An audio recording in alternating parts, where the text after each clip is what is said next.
Kalau punya tanah jangan diterlantarkan, tapi dirawat ya, Betul. dipagar gitu Dipagar. kan.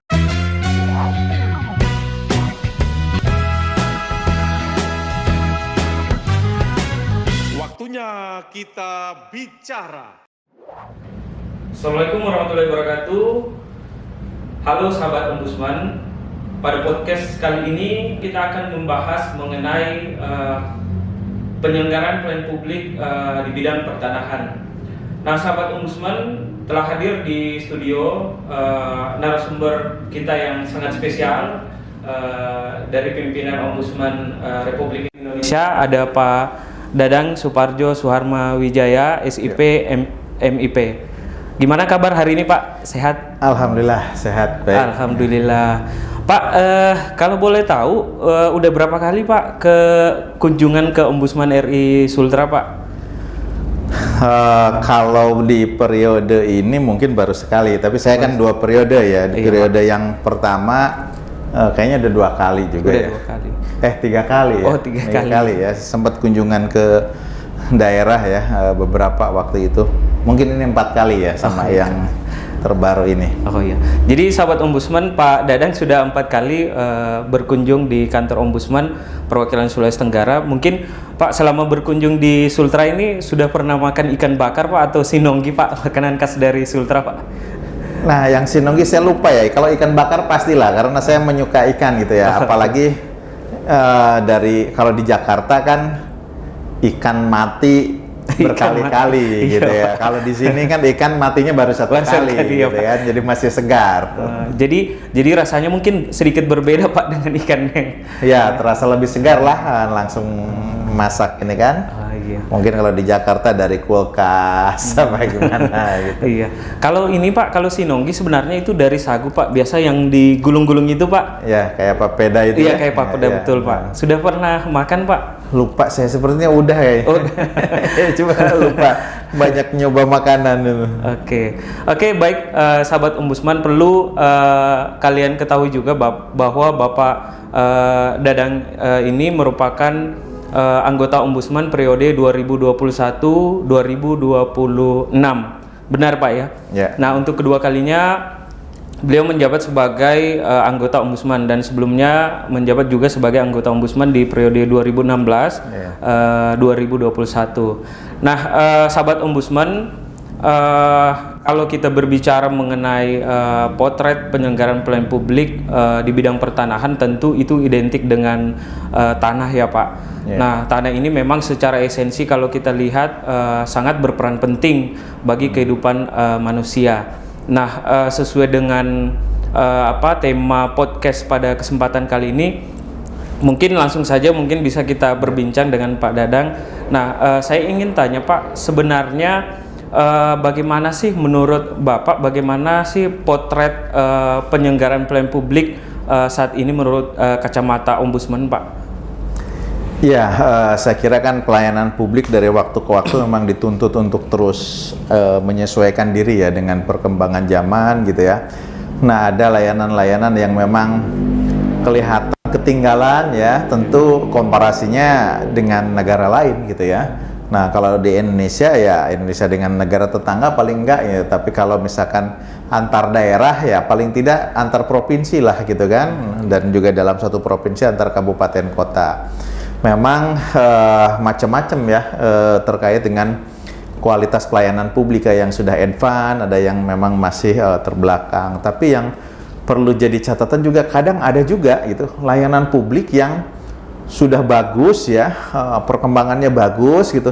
Tiba-tiba ganti kepemimpinan ya, pemimpinnya ganti ya, kepala instansinya ganti, ada kemunduran gitu kan. Sehingga jalan lagi ya selalu seperti itu. Termasuk misalkan ya pergantian kepala daerah gitu kan, ada mempengaruhi gitu. Bisa jadi ada yang menjadi lebih baik, tapi bisa jadi ada yang setback ke belakang. Nah, karenanya memang ya kehadiran Ombudsman ya sebagai lembaga pengawas pelayanan publik ya dibutuhkan diantaranya untuk menjaga sustainability dari kualitas layanan yang memang ada gitu ya, yang memang dilakukan gitu ya. Nah, tentu ini kita harus berkolaborasi dengan masyarakat gitu ya, untuk masyarakat juga tidak segan-segan ya untuk melaporkan sesuatu yang kurang dari pelayanan publik yang ada gitu. Dan memang saya melihat khususnya saat ini di era pandemi pelayanan publik dipaksa ya untuk berbasis elektronik ya,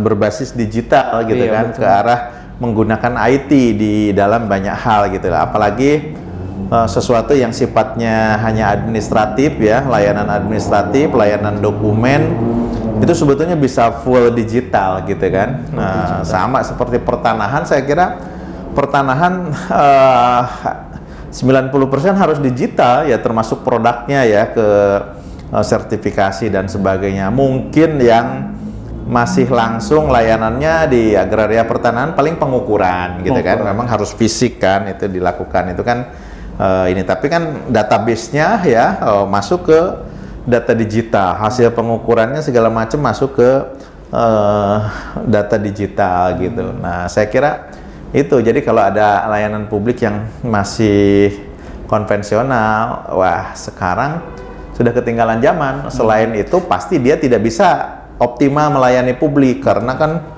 makin banyak ya, makin bebannya datanya, mungkin kalau dengan cara-cara konvensional pasti tidak akan mampu gitu. Iya, berarti secara prinsip penyelenggaraan pelayanan publik tentunya harapannya kita itu dari pelayanan yang sebelumnya konvensional itu lebih kepada lebih ke teknologi, apalagi saat ini teknologi industri sudah 4.0 Pak ya. Ya, saya kira ini ya, kalau memang pemerintah ya sebagai penyelenggara pelayanan publik tidak bisa mengimbangi perkembangan IT, perkembangan teknologi, sementara masyarakat ya dengan teknologi yang ada kan sudah begitu advance gitu kan. Pasti kalau tidak diimbangi ya akan muncul banyak masalah gitu lah, akan muncul banyak masalah, akan muncul banyak komplain yang tidak tertangani oleh pemerintah karena memang kapasitas layanannya nggak menyesuaikan misalkan. Nah, otomatis tingkat kepercayaan terhadap pemerintah menjadi rendah. Nah, makanya mau tidak mau sekarang ya semua pelayanan publik terkonsolidasi ya, khususnya yang sifatnya database segala macam ya, berbasis IT, berbasis aplikasi segala macam, semua kan sekarang sudah digital. Nah, kita kan sering juga ngomong gitu kan, belum semuanya nih sampai ke daerah akses internet bagus. Kalau layanan publik saya lihat kan paling tidak gitu ya, itu berhenti atau terpusat di ibu kota kabupaten. Betul Pak. Ibu kota kabupaten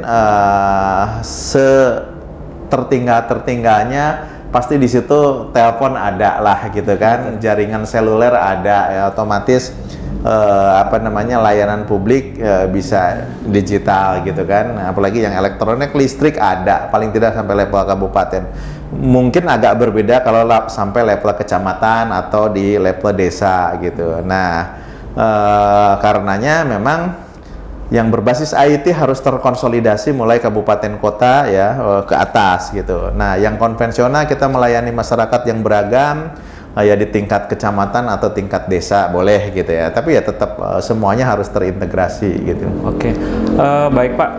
Nah, kebetulan ini saya Kepala Keasistenan Bagian Penerimaan Verifikasi Laporan Pak. Saya juga sudah mencoba merekap 5 tahun terakhir dari laporan pengaduan yang masuk ke Ombudsman. Itu kalau kita lihat dari 5 tahun terakhir, 3 besar selalunya substansi pertanahan yang dilaporkan ke Ombudsman itu selalu masuk 3 besar. Nah, menurut Bapak sendiri penyebab atau problem utamanya sehingga terjadi banyak laporan dari masyarakat berkenaan dengan substansi laporan pertanahan itu seperti apa Pak? Saya kira banyak sedikitnya laporan ini berbanding lurus dengan kepentingan masyarakat atas urusan tersebut gitu ya. Makin tinggi ya tingkat kepentingan masyarakat atas layanan tertentu, atas sektor tertentu, pasti berarti layanannya juga makin dibutuhkan gitu loh. Nah, pertanahan ini ada jelas ya, semua orang berkepentingan ya atas akses lahan ya, tanah, baik itu untuk pemukiman ya, lahan usaha ya, maupun juga lahan pertanian misalkan, atau lahan yang lain-lain ya, itu pasti semua berkepentingan. Jadi statistik laporan ya sebetulnya tidak mencerminkan institusi yang banyak laporannya itu jelek gitu, belum tentu. Tapi kalau kita menangkapnya lebih pada urusan ini paling banyak dibutuhkan masyarakat atau menjadi kepentingan publik. Nah, karenanya layanannya pasti nanti semua orang dan tentu dari situ potensi aduannya, potensi laporannya makin tinggi. Nah, cuma kan di potensi laporan yang ada kan belum tentu juga laporan itu memang jelek gitu kan. Bisa jadi karena ekspektasi publik, ada harapan yang tinggi dari layanan yang diberikan gitu kan. Kan orang bisa aja ngomong ini ada pelayanan Anda dilayani, nah justru orang ketika dilayani timbul ekspektasi lain, oh harusnya gini. Kalau nggak dapat pelayanan malah nggak muncul apa-apa gitu. Nah, disitulah makanya laporan agraria pertanahan ini menjadi tinggi karena layanan juga nyampe ke masyarakat ya. Kemudian juga masyarakat punya kepentingan, punya interest yang tinggi terhadap akses atas tanah ini gitu kan. Iya. Mungkin sahabat Ombudsman itu tadi penjelasan dari Pak Dadan. Secara umum jika statistik laporan pertanahan itu naik, belum tentu penyelenggara pelayanan publik atau pemerintah terkhusus di bidang pertanahan itu tidak menyelenggarakan secara baik. Tapi harus dilihat dari substansinya karena masyarakat sangat banyak membutuhkan layanan ini. Dan kalau dibilang mungkin Pak, kita sebagai manusia diciptakan dari tanah, kemudian kita juga makan dari hasil tanah. Bahkan saat ini kita juga berdiri di tanah, Pak. Dan mungkin tentunya di akhir nanti kita juga akan kembali ke tanah. Mungkin saking seperti itunya sehingga mungkin lahan pertanahan yang cukup banyak juga dilaporkan di Ombudsman. Ya, betul. Nah, Pak, kalau misalkan kalau kita lihat dari beberapa rekapitulasi dari laporan masyarakat terhadap tindak lanjut penyelesaian laporan, itu ada beberapa laporan pertanahan yang cukup atau masuk kategori sulit untuk kita tangani dalam konteks menyelesaikan laporan tersebut. Nah, menurut Bapak mengapa sih begitu sulit atau mengapa kita kesulitan dalam meminimalisir tindakan-tindakan maladministrasi yang terjadi di bidang pertanahan, Pak? Ya, kalau kita lihat statistik yang ada ya di laporan pertanahan memang sebagian besar ya terkait dengan hal-hal administratif ya, kayak pendaftaran tanah ya, kemudian ya yang hal-hal yang layanan administratif lah. Kalau yang seperti itu sebagian besar terselesaikan ya, gampang gitu ya, perbaikannya juga relatif mudah. Tapi di pertanahan ini, agraria pertanahan agak ada sesuatu yang lebih khas ya, yaitu sering muncul adanya konflik maupun sengketa. Sengketa dan konflik ini kekhasan di layanan publik ya, di pertanahan. Nah, itulah yang memunculkan banyak persoalan yang menjadi sulit diselesaikan ya, apalagi persoalannya kan kadang ya masuk ke pengadilan gitu ya, karena ada sengketanya, ada konfliknya harus diputuskan pengadilan ya, kadang juga memang ada unsur kriminalnya di situ gitu kan. Ya tentu yang kriminal bukan menjadi pengawasan ombudsman, tapi dari sisi proses ya, mekanismenya itu kan mempengaruhi pelayanan ya, akhirnya mengganggu produk layanan publiknya gitu kan. Nah, dari situ ya memang kita cari-cari nih akar masalah, kemudian titik-titik simpul-simpul yang bisa menyelesaikan ini atau memperlama ini apa ya gitu kan. Nah, kita ombudsman melakukan kajian, salah satunya gitu ya, salah satunya memang tertib administrasi nih. Tertib administrasinya belum mumpuni sehingga menimbulkan banyak persoalan gitu kan. Salah satunya misalkan tata kelola warkah gitu ya, warkah yang kalau ada konflik, ada apa kan mestinya kan merujuk ke warkah nih. Kenapa sertifikat ini bisa terbit, dilihat dong warkahnya gitu kan, buku tanah, riwayat segala macam kan ada di dalamnya gitu kan. Nah, sama juga kan, kenapa orang ini bisa dapat sertifikat ini, dapat sertifikat dari mana, riwayatnya diruntut itu adanya di warkah gitu. Nah, ketika tata kelola warkah itu jelek, otomatis mendapat kebuntuan, ini tidak bisa ditelusuri nih gitu kan. Mana yang yang absah ini yang mana yang cacat prosedur waktu pembuatannya yang mana. Nah, itu salah satu yang menjadi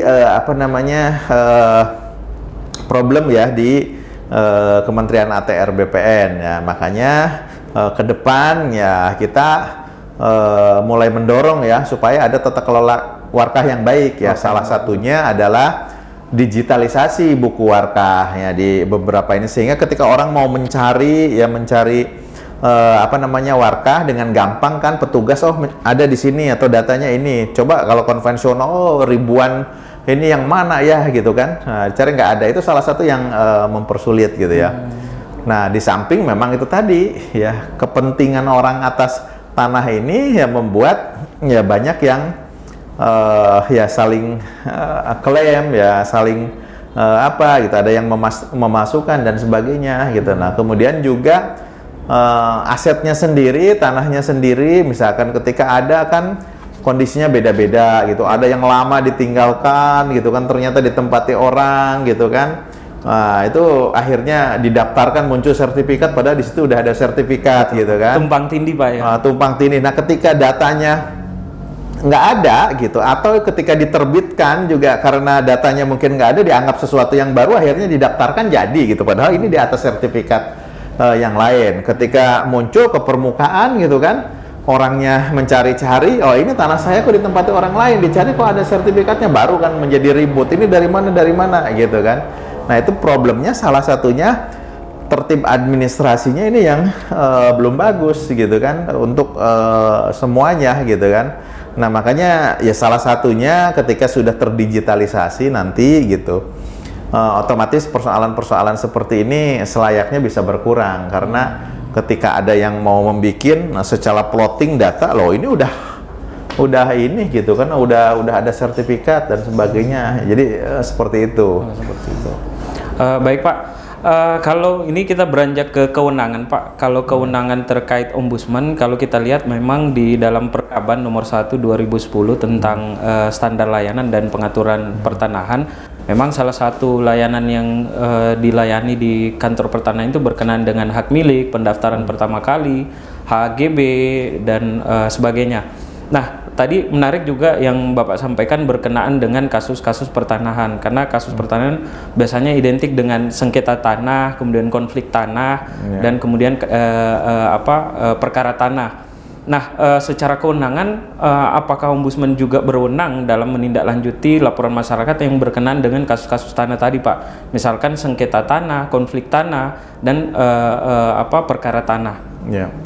Ya, tentu Ombudsman punya kewenangan ya dari sisi prosedur, dari sisi mekanisme sebuah produk layanan publik, dalam hal ini dokumen ya dan sebagainya, itu bisa muncul ya. Nah, di situ Ombudsman punya kewenangan ya untuk melakukan pemeriksaan apakah terjadi maladministrasi atau enggak gitu kan. Nah, termasuk ketika masuk ke konflik pun sebetulnya selama bisa ditelusuri mekanismenya ya, proses administratifnya ya, kita bisa menentukan oh ini yang salah, ini yang benar gitu loh. Tapi ketika hal itu udah dikotori oleh tindakan pidana ya, kriminalitas, kemudian ya pemalsuan misalkan dan sebagainya, nah tentu ini menjadi ranah pihak lain gitu, karena Ombudsman bukan pihak yang bisa menetapkan, atau bukan pihak yang punya kewenangan untuk menetapkan ini palsu, ini enggak gitu kan. Tapi dari sisi prosedurnya nih diketahui kan, bisa ketahuan nih gitu. Kriminalitas itu misalkan ada yang memasukkan tanda tangan, memasukkan dokumen segala macam. Nah, yang namanya memasukkan pasti dari sisi prosedur seolah-olah terpenuhi, padahal enggak gitu. Nah, di situ kan Ombudsman tidak bisa masuk karena itu urusan pro justisia kan, gitu kan, urusan pembuktian gitu. Nah, uji forensik Pak ya. Uji forensiknya gitu. Nah, kecuali memang ada permintaan ya, kalau laporannya pemalsuan ya, laporannya pemalsuan. Dalam hal tertentu memang Ombudsman bisa juga sih meminta gitu ya ke pihak yang berwajib, misalkan ke kepolisian misalkan, uji forensik ini mana yang benar nih gitu kan. Nah, kemudian karena apa? Dari sisi prosesnya, ombudsman menemukan sesuatu yang janggal, misalkan kan.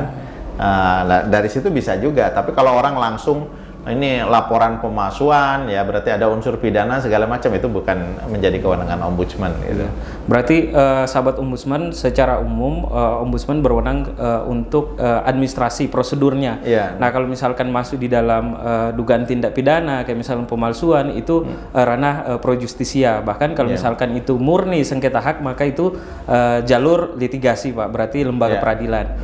Nah terakhir dari saya karena mungkin waktu membatasi kita Pak, Bapak selama menjadi anggota ombudsman pernahkah mengalami atau menjadi korban langsung terhadap tindakan maladministrasi yang dilakukan mungkin di bidang pertanahan atau mungkin di bidang lainnya?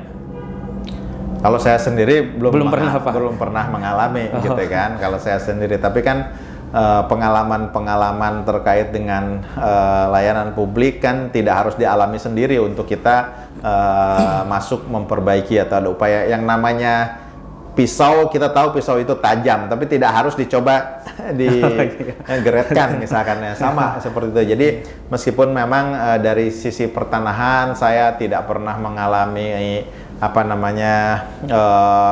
kejadian yang tidak mengenakan gitu ya, bukan berarti saya berhenti mengawasi gitu ya, atau percaya saya, karena memang tugas kita adalah memberikan pengawasan terhadap pelayanan publik. Dan pengawasan pelayanan publik ini kan bukan mencari-cari salah gitu loh, tapi punya esensi ya quality control ya, punya esensi quality assurance ya, menjamin bahwa sesuai dengan standar layanan yang ada ya, makanya di situ dibutuhkan quality control. Nah, tapi selain itu juga kita butuh quality improvement gitu ya. Ada upaya peningkatan kualitas layanan, tidak berhenti, tidak puas hanya pada posisi layanan tertentu saja ya, tapi kita harus meningkatkan juga gitu, karena tantangannya juga akan terus berkembang gitu, karenanya kualitasnya juga harus terus ditingkatkan. Mungkin saat ini orang puas dengan layanan dokumen misalkan berdurasi waktu 7 hari gitu. 7 hari. Nah, misalkan puas 7 hari. Tapi setelah ada IT, orang berpikir yang seperti ini 1 hari aja bisa jadi gitu. Nah, ketika standarnya tetap ditetapkan 7 hari, itu udah kehilangan legitimasi sebetulnya. Meskipun itu aturannya 7 hari gitu loh. Orang sekarang itu yang seperti itu bisa dibikin 3 hari misalkan. Jadi tingkatkan standar layanannya. Itulah makanya quality control, quality assurance itu memastikan 7 hari jadi, tapi quality improvement ya, karena kebutuhan sekarang bisa 3 hari, maka standar ditingkatkan menjadi 3 hari. Itulah yang disebut quality improvement gitu, salah satunya kan contohnya gitu. Oke. Baik, terima kasih Pak Dadan. Mungkin sahabat ombudsman, mungkin Pak Dadan bisa menyampaikan quotes atau kutipan terkait penyelenggaraan pelayanan publik, Pak. Silakan, Pak. Ya, kalau saya sih khusus untuk agraria pertanahan, karena ini menjadi kepentingan banyak orang ya gitu. Saya menghimbau kepada semua masyarakat agar kita ya menjaga aset kita itu dengan 2 pagar ya. Pertama pagar hukum, yaitu legalitas ya, legalitas aset, kepemilikan dan sebagainya ya, sertifikasi kalau bisa gitu. Nah, yang kedua pagar fisik gitu. Jadi kalau punya tanah jangan diterlantarkan, tapi dirawat ya, dipagar gitu kan. Jelas batas-batasnya, sehingga kalau ada orang yang tidak berhak nyerobot ke situ atau menempati, kita bisa melaporkan penyerobotan gitu kan ke kepolisian misalkan, ada bentuk penyerobotan dan sebagainya. Nah, meskipun kadang ya 2 pagar itu nggak cukup gitu ya, baik pagar hukum maupun pagar fisik kadang nggak cukup juga gitu, tapi paling tidak itu minimal gitu ya. Di banyak tempat ada juga ya, secara fisik sudah dirawat, ditempati, pagarnya ada, sertifikatnya ada gitu kan, pagar hukum maupun pagar ini.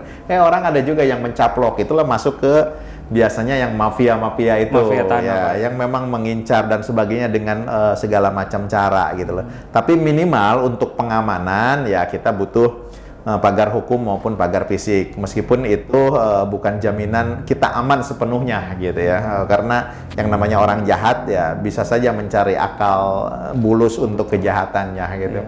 Ya, sahabat Ombudsman, pada prinsipnya kesimpulan perbincangan kita pada hari ini dalam rangka melakukan mengawasi pelayanan publik, tentu kita berharap harus ada data fisik dan yuridis seperti yang Bapak sampaikan tadi, dua dasar penting. Oke, baik, sahabat Ombudsman, sampai di sini perbincangan kita kali ini. Harapan kedepannya kita semua berharap semoga proses penyelenggaraan pelayanan publik kedepannya di masa yang akan datang tentunya semakin baik dan semakin berkualitas, tentunya dalam untuk mewujudkan atau menciptakan reforma agraria. Nah, sahabat Ombudsman, saya juga mengucapkan terima kasih banyak kepada Pak Dadan karena telah meluangkan waktunya dan memberi kita pengetahuan, pengalaman, sharing pengalaman dan lain-lain. Nah, saya juga sebagai host menyampaikan ucapan terima kasih kepada sahabat Ombudsman dimanapun berada karena telah menonton podcast ini. Nah, satu quotes dari saya, pada prinsipnya manusia diciptakan dari tanah. Jikalau ada manusia lain yang selalu mencari-cari masalah, maka tentu harus dicek kembali. Mungkin dia diciptakan dari tanah sengketa. Sekian podcast pada kali ini. Sampai jumpa di podcast kedepannya. Podcast Sorot Ombudsman, waktunya kita bicara. Waktunya kita bicara.